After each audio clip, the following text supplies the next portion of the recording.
Welcome back for another video, another legit online loan application na naman po no ang i-share ko sa inyo. Meron ako dito ang top 3 legit personal loan na masasabi kong laban na laban din tong mga to. At ito pong mga to, sinasabi ko nga sa inyo na legit. Pag sinabi kong legit, legit talaga yon. Legit dahil sila po ay SEC registered, CIC accredited, and of course no regulated with the BSP. Dahil itong mga to ay mga bank app na hindi na po natin kailangan pang pumunta sa physical branch po nila para mag-apply. So, we can download kahit nandito tayo sa bahay or everywhere, no? So, ito pong top 3, guys, na i-mention ko sa inyo ay nasubukan ko na pong mag-apply. Though, guys, no? Regardless na hindi man po ako na-approve dito, not necessarily mean hindi po sila legit kasi napakadami na po talagang nag-try nito at kilalang kilala na rin po ng iba ito. At familiar na po ito sa atin. Nasasabi ko naman talaga sila ay good to try and must try po talaga kasi ang tataas po ng loan offer niya. Yung iba abot pa ng million. Lalo kapag tayo repeat borrower na dito. With the very low interest rate na kaya niyang ibigay sa atin. Legit talaga yon. Well, ito pong mga babanggitin ko po sa inyo is kailangan lang natin ng one valid ID and then we need to fill up their application form as well. And eto guys ha, medyo cons lang sa mga unemployed ito dahil ito po talaga para ma-approve tayo nangangailangan talaga sila ng income proof. Like payslip po, COE, ITR, or kahit bank statement po. Guys, tips lang ha. Once po yung isang loan app, nangangailangan sila ng mga income proof, asahan nyo po na paldo po talaga kayo dyan sa loan offer kapag na-approve po kayo. Unlike sa mga hindi talaga nang hihingi ng mga payslip or income proof, medyo mababalan talaga yung mga pautang nila na i-offer sa atin. Kasi nga naman, nag-submit tayo ng income proof, nakatunayan po na eligible or kaya po nating magbayad dito. Kaya nga, di ba, kapag may mga ganito pong nagre-require po, wag po nating kamuhian. Bagus po kung tayo naman po ay eligible po dito. Mas bet nga natin doon kasi alam talaga natin na legit talaga kapag nanghihingi sila ng mga income proof. Legit na legit yun.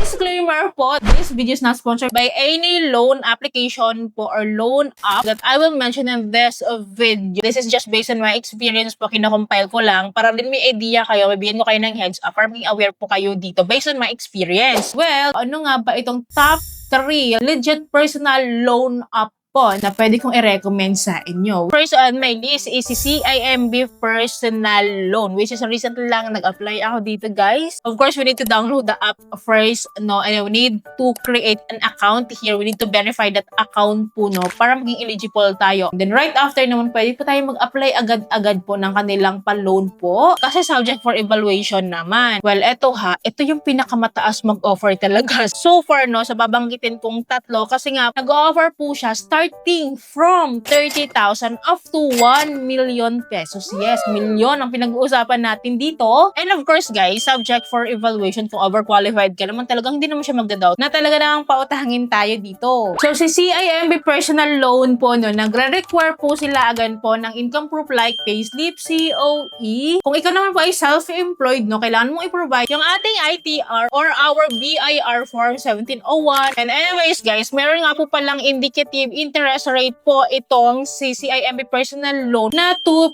Of course, subject for evaluation yon. Depende pa rin po yun sa eligibility natin. Pero one thing is for sure, guys, very low interest rate pa rin po itong CIMB Personal Loans. Hopefully, no, ma-avail po natin yung lowest interest rate po ni CIMB Personal Loan. Well, second on my list po is itong si Maya Personal Loan na kilalang kilala po nating lahat. Na nag-apply nga ako dito kay Maya Personal Loan, binalikan ko nga siya dahil eligible to apply na nga po ako. Nag-offer po siya ng up to 250,000 pesos. Ang taas pa din po. And anyway, si Maya Personal Loan po is a loan feature po inside the Maya app. So, dito po natin makikita si Maya Personal Loan. At sinasabi nga sa inyo na once po na ma-approve tayo dito is talaga naman compared natin naman kay Maya Easy Credit na meron din po siyang pag ganon, which is meron ako noon currently at ongoing yung loan ko dyan na pwede rin natin siya i-cash loan, pwede rin ipa-buy now, pay later, pwede rin pang pay bills. But ito kasi si Maya Personal Loan is different from Maya Easy Credit po. Kasi ito po ay mga big amount or high amount po talaga ino-offer niya.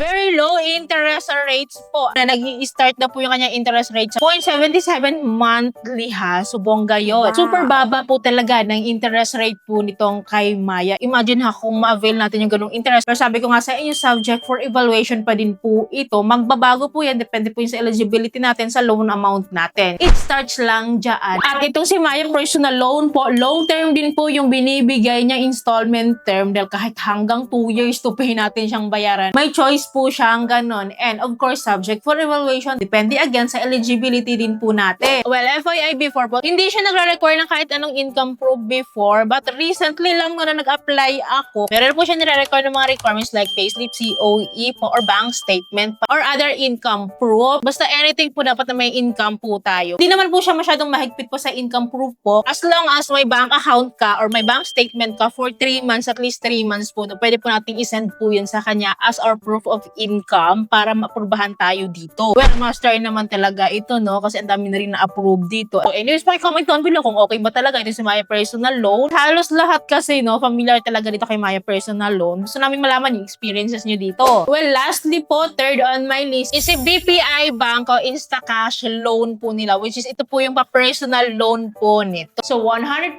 pure online application po ito. Hindi po natin kailangan pumunta sa physical branch po nila na malapit sa atin para mag-apply. Anywhere, kahit nasa bahay po tayo, we can download the app sa Google Play Store, sa App Store, to apply po dito sa pa-cash loan po nila. And subject for evaluation pa din po, of course, no, we need to fill up the necessary details po or information na kailangan po nila sa atin, which is nag-offer po siya ng up to 250,000 pesos. At ang maganda po kasi dito kay Banko Instacash Loan is talaga naman makakapag-apply agad-agad po tayo dito once po tayo ay mag-download ng app. Whereas nangangailangan of course sila ng ating valid ID and proof of income as well. Kung may payslip tayo, COE or ITR, pwede po natin i-provide dito. Well, nagpapautang pala up to 200,000 pesos. Wow. To be honest with you, kapag first time pa lang po tayo mangutang po dito, is hindi po ganun kataas po yung i-approve niya sa atin. So, kapag first time borrower pa lang po tayo dito, naging transparent naman siya, makakautang daw po tayo ng up to 10,000